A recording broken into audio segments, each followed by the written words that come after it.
What's happening, sports fans? Welcome back to another episode of Mama and Papa Joe. Something a little different today. Just recently we did a steak au poivre, and that dish required a little bit of beef stock. And for something like that, I wish I'd had an awesome, kicked up, leveled up beef stock.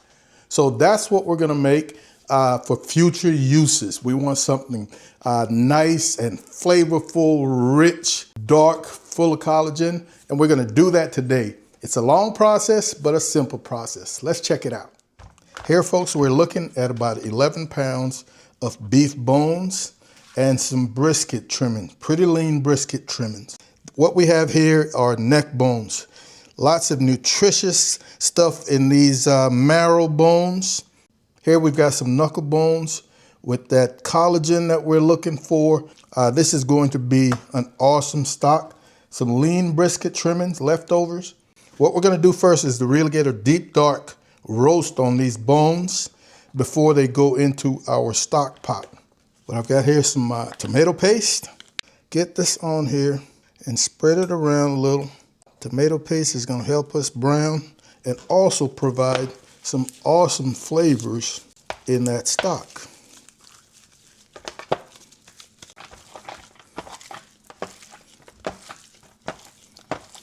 Next, we'll come back with a little oil, and that's just to help the roasting process. And a light sprinkle of salt. This is kosher salt. All right, we've got our oven preheated to 450 degrees.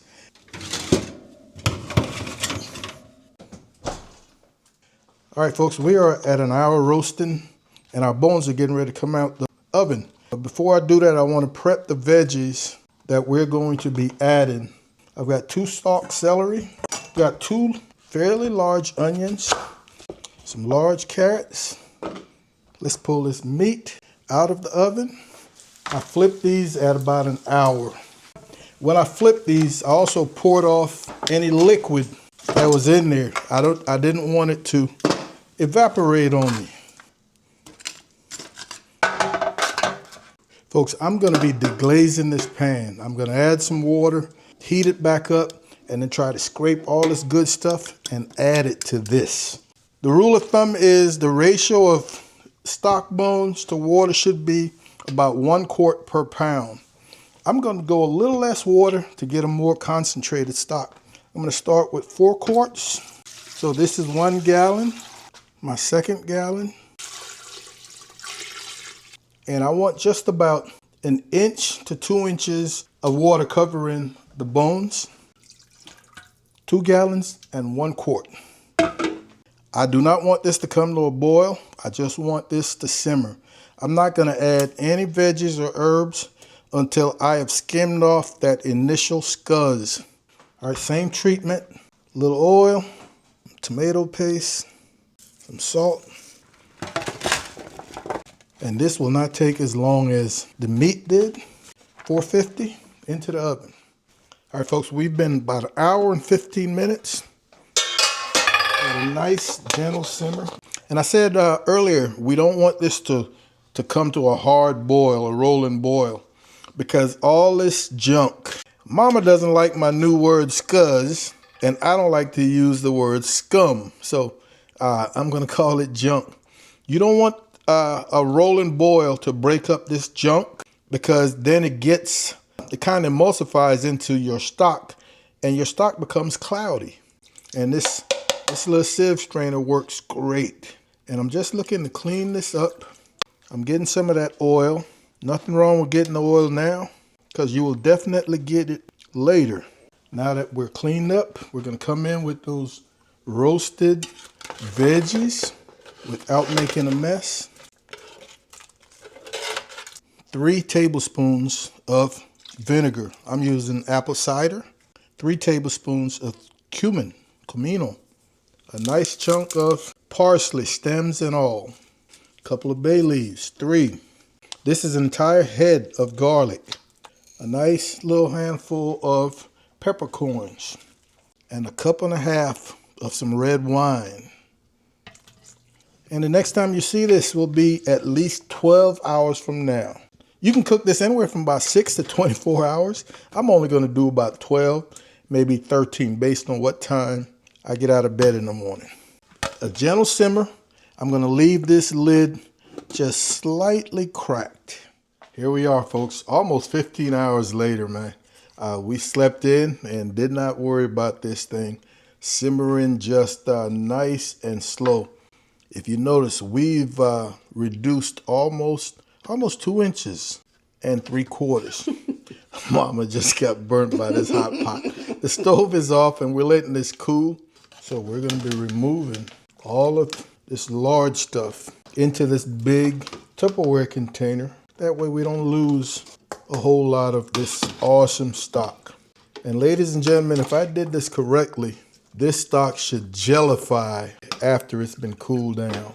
All right, so we're gonna come back into another pot and just try to strain this out to get rid of those bigger pieces. I'm gonna be straining multiple times because I just want a nice, clean, clear stock as possible. Lots of stuff down there. I'll rinse this out, put some cheesecloth in it, and strain it again one more time. All right, folks, so my pot has been cleaned out, as well as my chinois. I've lined it with some cheesecloth. You can see that there were still things a little finer that this cheesecloth is going to catch.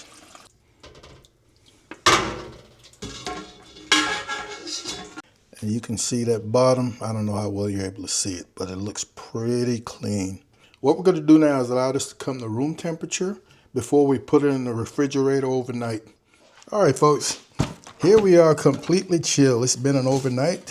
Man, I think we've hit the jackpot. Don't know how well you're able to see that. That fat had solidified, and you can see we've jellied. We have jellified as well. So you're not going to be able to get all of this fat, but you want to get as much as you want to get.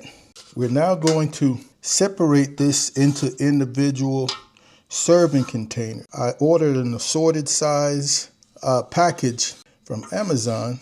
All I have to do is put this on the stove on low for about 5 minutes. It will quickly come back fluid and I'll be able to fill my containers. So we've got some 32 ounces, 4 cups. We've got 2 cups, and then we've got 1 cup. And then I've got some ice cube trays. These are 4 ounces, a half a cup. Our stock has come back 100% fluid. Tastes great. I'm not gonna add any more salt. It definitely needs salt. If you're inclined to, you could right now, but I'm gonna wait until I'm using this in the future to add salt. Great flavors, nice and rich. I'm gonna leave room for expansion.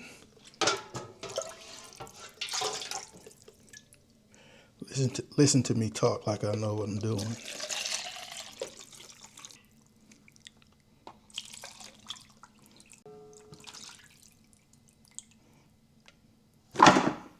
These are gonna be for like quick gravies or sauces. All right, so here we are, ladies and gentlemen. After all that time and effort, we ended up with 5.5 quarts of some awesome, well-flavored stock. It's still missing some salt, but that's intentional, and we're gonna be salting as we use it. Our ice trays have got 2 nice silicone lids that we're gonna put on there before they go into the freezer. And man, I can't wait to use these in the future. I wanna thank you guys and gals, as usual, for hanging out with Mom and Papa Joe's. We absolutely appreciate it. Be on the lookout for another video coming very soon. And as always, Mom and I want you guys to take care of yourselves, love each other, and we'll see you when we see you. Holla!